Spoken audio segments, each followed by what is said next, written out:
Olá, voltamos com o programa Notícia de Frente. Agora eu vou chamar novamente a participação do repórter Antônio Carlos Silva, que tem uma notícia importante aí que vem do mundo dos combustíveis. É porque ontem os governadores se reuniram em uma força-tarefa juntamente com o Conselho Fazendário na tentativa de permanecer o congelamento do ICMS dos combustíveis. E quem vai trazer para a gente, então, os detalhes, o desdobramento, o resultado desse encontro entre governadores, é ele novamente, Antônio Carlos Silva. Antônio, é uma boa notícia, os governadores conseguiram aí cumprir com a sua missão de convencer a manter o congelamento do ICMS?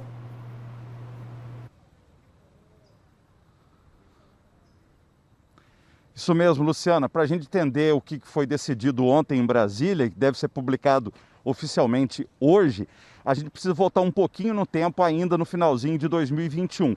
Devido aos constantes aumentos do preço dos combustíveis, os governadores decidiram prorrogar, naquela época, lá no final do ano passado, o imposto ICMS cobrado dos combustíveis por 90 dias. Isso começou em novembro e termina na próxima segunda-feira, dia 31, esses 90 dias. Aí, nesse prazo, os governadores começaram a divulgar notícias de que iriam descongelar o ICMS, o que desagradou muita gente pelo país.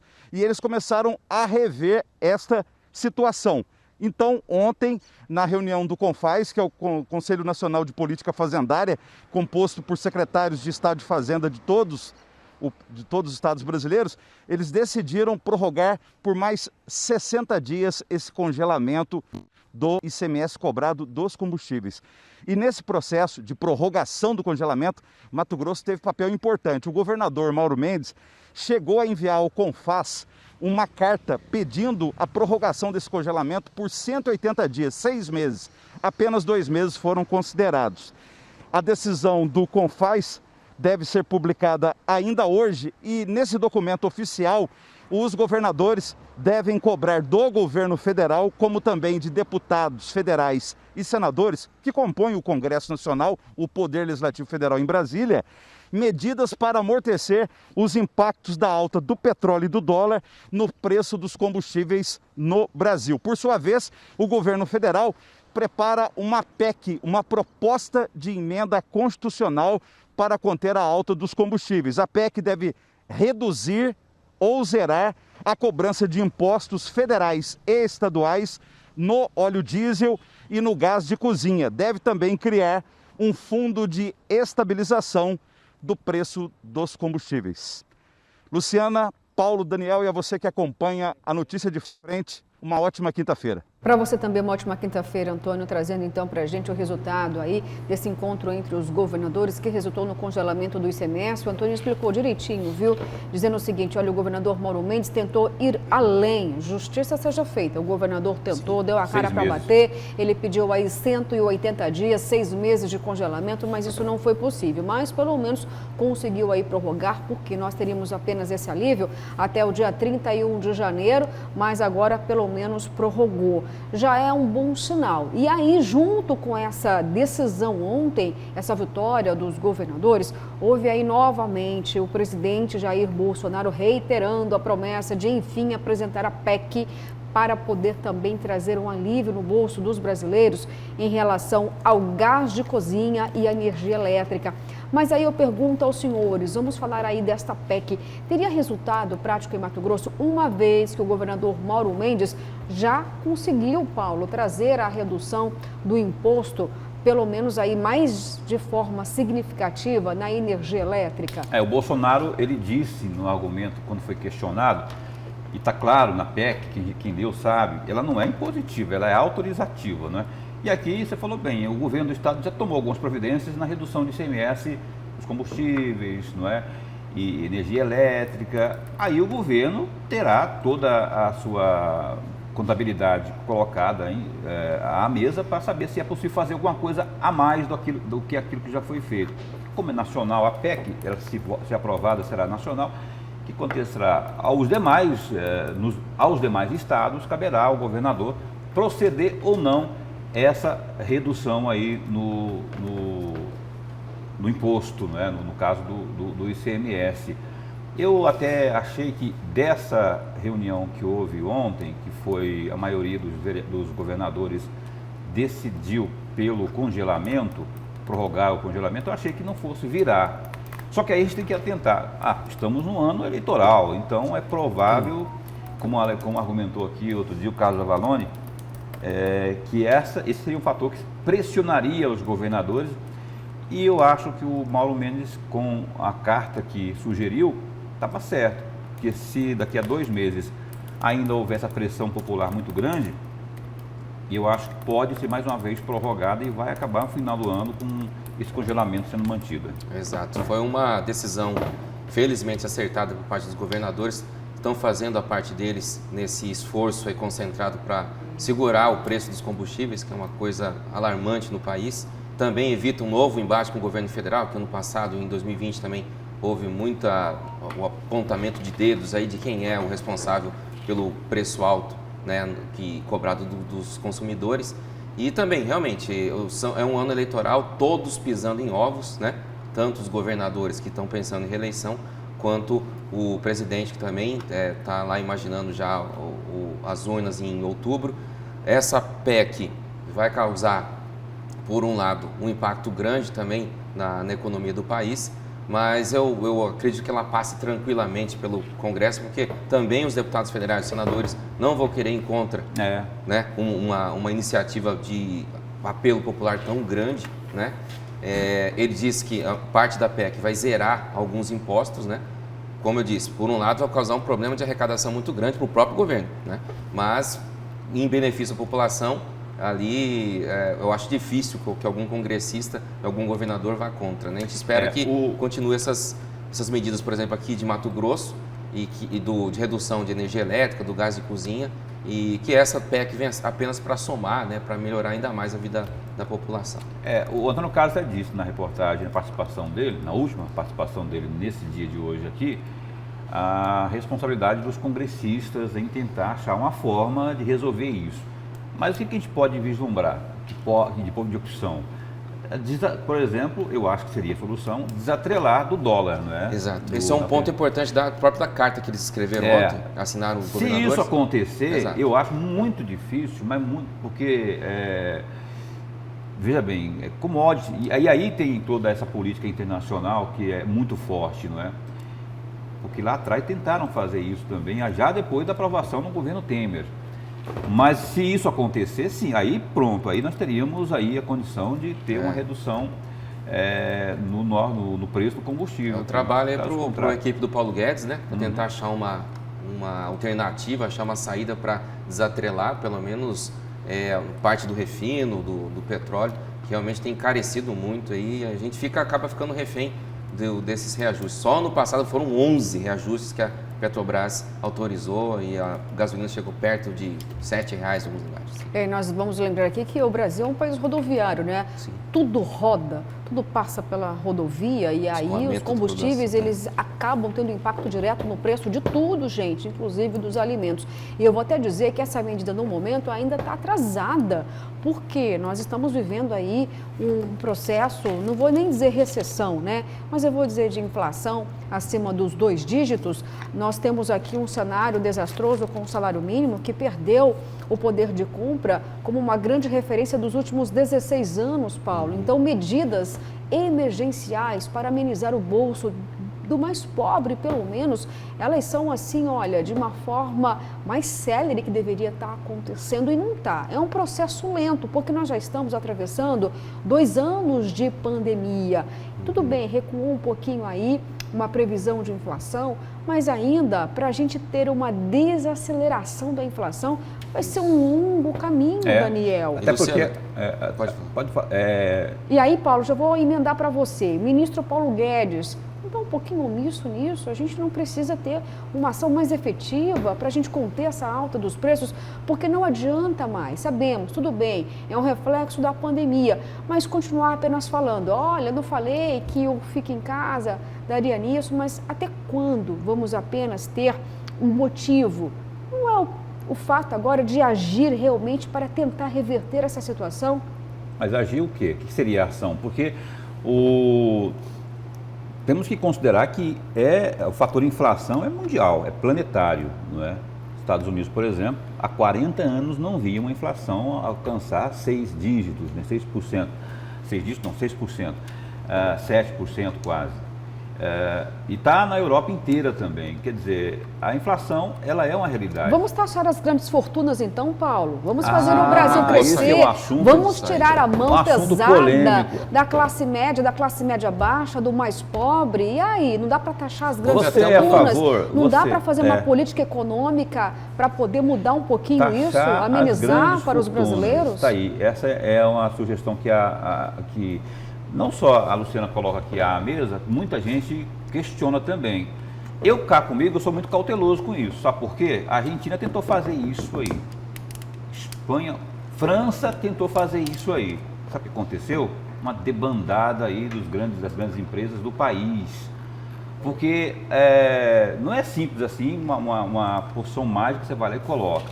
Tem que se pensar muito nesse fator aí de taxar as grandes fortunas, porque temos exemplos aqui na América do Sul e também na Europa, onde isso não deu certo, porque os empresários que já se sentem muito acuados com a pressão feita pelo Estado, né, no caso do país, veem a forca cada vez mais apertada e, em função disso, por exemplo, tem empresas da Argentina que vieram para o Brasil em função dessa iniciativa ou tentativa de iniciativa de se taxar as grandes... Eu estou falando para reduzir as desigualdades, só que Exato. a Europa não é tão desigual em relação à renda, à qualidade de vida, quanto é o Brasil. Nós temos um cenário diferente aqui no país. A gente falou disso 2 semanas atrás, de um estudo mundial que mostrou em números que a pandemia ampliou esse fosso, né? O pobre ficou mais pobre, o rico ficou mais rico, tanto que o mundo ganhou muito mais bilionários agora na pandemia, 2020 para cá. Acho que só se taxar esse pessoal aí já seria de grande valia. O Brasil ganhou, eu não sei o número agora, mas foi um número expressivo de bilionários em apenas um ano. Sabe o que acontece, Paulo? Quando a gente fala em taxação, vem aquela questão, né? Nossa, não seria injusto demais? Eu não estou dizendo que é para empobrecer o setor produtivo, os milionários. Não estou dizendo isso. Eu estou dizendo que é para tirar a mão, o peso dos mais pobres. Paulo, quem sustenta a economia do país hoje, quem é? São as pequenas empresas, as pequenas e médias, são elas que mais empregam. E aí o que eu estou dizendo não é para empobrecer ninguém, não. É para trazer justiça social e tentar diminuir essa disparidade da desigualdade. Mas fica aí a dica, não sou economista, sou apenas alguém que tem boa vontade em trazer uma igualdade para o nosso país, viu, Paulo? Muito importante. O que eu estou dizendo é o seguinte, algo precisa mudar. Continuar como está não é o caminho. Lúcia, só me permite, a gente citou um pouco do transporte coletivo e também da questão do combustível. Vou trazer aqui uma participação da Tereza Lúcia, que é nossa telespectadora fiel aí. Ela pede um socorro para o pessoal do Costa Verde, em Várzea Grande, que não aguenta mais o desrespeito com o usuário do transporte coletivo, porque só passa a cada 1 hora e quando chega, em dias de chuva, por exemplo, o ônibus está cheio de goteira. Né? Ali é União Transporte, né, em Várzea Grande? União Transporte, né? Que ela tem 62 anos, tem que trabalhar todos os dias para sobreviver e só pega ônibus super lotado às 6 da manhã e às 18h30. E uma estrutura muito ruim por parte dos veículos. Lá em Várzea Grande não tem água na torneira em muitos bairros e tem água pingando do ônibus, é isso? Exato, tem goteira dentro do ônibus, hein? exato. Goteira no transporte público de Várzea Grande. Tem que acionar aí quem que é o Botelho lá, o irmão do Botelho, qual que é o nome dele? Que é o dono da União Transporte, Rômulo. Aí, Rômulo, uma situação para ser resolvida aí em Várzea Grande, porque nada mais justo, não é, de que as pessoas tenham um decente transporte coletivo aí na cidade de Várzea Grande. Bom, gente, vamos falar aqui também de uma outra polêmica. Eu vou falar agora do concurso público aqui do governo de Mato Grosso para a segurança pública, que tem aí, olha, eu vou falar, viu, inúmeros descontentamentos diante do edital, que não quer a participação de quem tem HIV e também, olha, sabe quem não vai ter vez nesse concurso, Paulo, se nada mudar? Não, quem mais, além dos portadores de... Você tem todos os dentes? É que nem o coração, bate uma outra falha, mas tem... Já tirou o dente do juízo, conhecido como dente do siso? O cisne, tirei o cisne. Cisne. Pois é, viu? Tem banguela aí que não vai poder participar do concurso não, viu? Aberração isso. Pois é, vamos então conferir, gente, é isso mesmo que eu estou falando, viu? Vamos entender melhor essa situação, então, na reportagem agora, roda aí. O concurso da Secretaria de Segurança Pública de Mato Grosso é um dos mais aguardados dos últimos tempos. Os cargos ofertados são para a carreira militar, soldados e oficiais, tanto para a PM quanto para o Corpo de Bombeiros. Na Polícia Judiciária Civil, são escrivães e investigadores. Na perícia oficial e identificação técnica Politec, são cargos de peritos, criminal, médico legista e odontolegista. O governo promete contratar pelo menos 1.200 aprovados ainda em 2022. As provas serão realizadas em fevereiro pela Universidade Federal de Mato Grosso. Os candidatos precisam ter curso superior completo e conhecimentos específicos para determinadas áreas de atuação. Mas algumas exigências no edital acabou provocando polêmicas e questionamentos de parlamentares estaduais, da Ordem dos Advogados do Brasil em Mato Grosso e do próprio Ministério Público. Um dos primeiros atos do presidente Jair Bolsonaro no início de janeiro de 2022 foi justamente sancionar uma lei que garante o sigilo de pessoas que têm doenças crônicas como o HIV, hanseníase, hepatites e outras doenças. Mas a análise de alguns juristas é de que essas exigências do concurso da segurança pública colocadas em um edital vai na contramão do que naturalmente deveria ser a postura do próprio Estado no tratamento dessas pessoas, que devem ser incluídas e não excluídas do serviço público. Esse advogado especialista em direito constitucional analisa que algumas exigências do edital são inconstitucionais e fere o direito das pessoas. Exigir uma quantidade de dentes para participação ou aprovação num certame público, a meu juízo, é uma discriminação social e uma falta de sensibilidade do Estado. Evidente que essa exigência, tanto da diabetes quanto do exame de HIV, revela uma discriminação. Porque na atual quadra, tanto a diabetes quanto o HIV não são doenças que incapacitam o cidadão para o exercício de qualquer função, seja ela no âmbito público ou no âmbito privado. Então, a exigência, exemplo, do exame de HIV, mostra-se também inconstitucional. No último dia 25, parte do edital da Polícia Militar já retirou a exclusão de portadores do diabetes mellitus, mas não da Polícia Judiciária Civil. O edital também corrigiu o salário inicial para alguns cargos. Esse professor em Direito e mestre pela UFMT analisa que as pessoas que não se veem com acesso garantido ao concurso podem buscar a justiça e que o edital utiliza critérios de impedimento e exclusão de pessoas que não condizem com a própria realidade do mercado de trabalho e do serviço público nos dias de hoje. O Judiciário, como o próprio Supremo em si, o STJ, tem as suas posturas, suas decisões a respeito dessa conduta dos Estados-membros. Então, o Judiciário, através dos remédios constitucionais, é o caminho correto para que essa pessoa que se sinta prejudicada possa buscar junto a esse sistema judicial a sua reparação e, inclusive, a possibilidade que ela possa estar competindo em pé de igualdade como qualquer pessoa que tenha aí a chance de ser aprovada nesse concurso público. Olha, gente, eu diria que isso é ilegal, é imoral, é desrespeitoso. E aí, quem tem diabetes não pode participar, então, de concurso público? Quem está faltando algum dente aí também não? Isso desqualifica um profissional, uma pessoa que quer passar no concurso público? Paulo, eu pergunto para você, que edital é esse? Por que essa exclusão? Quem tem diabetes não é funcional, não pode trabalhar, não tem competência? Aquilo que foi colocado aí por alguns operadores do direito, né?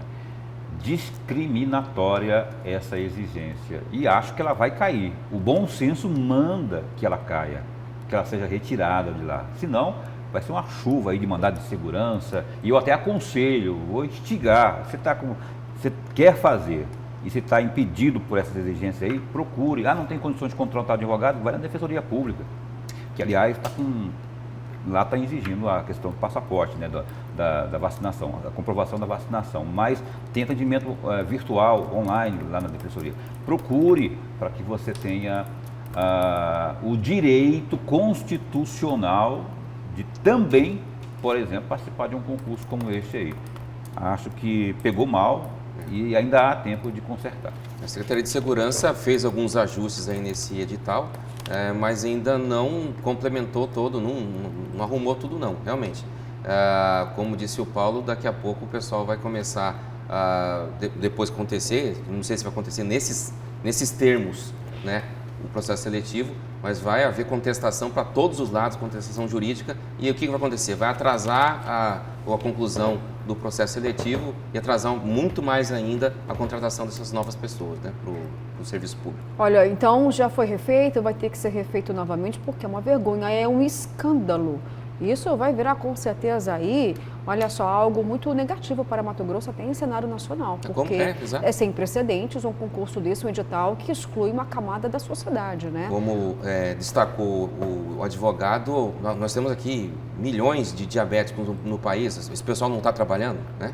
Eu vou dizer, aqui na empresa mesmo nós temos diabéticos, e eu vou dizer, um dos melhores profissionais aqui dessa empresa, não, é absurdo, e com mais de 20 anos de atuação, posso dizer, assinar embaixo, um dos mais competentes, comprometidos com o trabalho, e eu não vejo razão alguma de fazer essa exclusão, mesmo com HIV. Sabemos hoje que o HIV já não é mais uma sentença de morte, é uma doença crônica, e aí essas pessoas elas não podem trabalhar, porque se o Estado tem essa prerrogativa, daqui a pouco as empresas vão se sentir também no direito e excluir do seu quadro pessoas que foram acometidas com HIV, elas não têm direito à dignidade, ao trabalho, à renda. Então, o porquê dessa exclusão? Temos que entender que é uma realidade da saúde pública mundial. Quantas pessoas foram acometidas com HIV? Elas têm direito, sim, ao sustento, a sustentar suas famílias, a ter uma carreira profissional. Não dá simplesmente para fazer uma exclusão, como se aquela pessoa pudesse representar um risco mortal à sociedade. E também esse argumento, se é que existe, de que para as forças de segurança precisa de uma atenção maior à questão física, mas a pessoa que é acometida tanto do HIV quanto do diabetes não afeta não a produtividade dela, né, o empenho dela ali no serviço público. Então, assim, só para deixar claro aqui, pelo menos na minha opinião, essa exigência não se sustenta, não se manterá, não vingará, não passará. Por quê? Porque é inconstitucional e porque fere a dignidade humana, a dignidade daquelas pessoas que têm todos os direitos como qualquer outro. É isso que a Luciana falou aqui, é verdade. Tem pessoas aí que têm diabetes, hepatite, HIV, produzem tão bem ou melhor do que qualquer um que não tem. Quer dizer, isso é critério, gente? Então, foi uma grande perda de tempo, não é? Uma ideia infeliz, um palpite infeliz, como diz a música, de colocar esse tipo de exigência como critério. Tá certo, gente. Olha só, eu preciso chamar um rápido intervalo, mas já vou te avisar, viu? Separei aqui muitas mensagens, tem um recorde chegando. Na volta do intervalo, vou fazer questão de abrir esse espaço para você que está em casa, caprichando aqui nesse bate-papo muito, mas muito interativo e democrático conosco, viu? Então, para o intervalo, porque são 7h07. Ficamos agora com imagens da Avenida Miguel Sutil, o movimento aí tomando mais corpo. Olha lá o transporte público, acabamos de falar dele, né, gente? Bom, então que essa quinta-feira seja iluminada para você e juízo aí no trânsito, viu? Choveu esses dias, cuidado com os buracos. Voltamos daqui a pouquinho.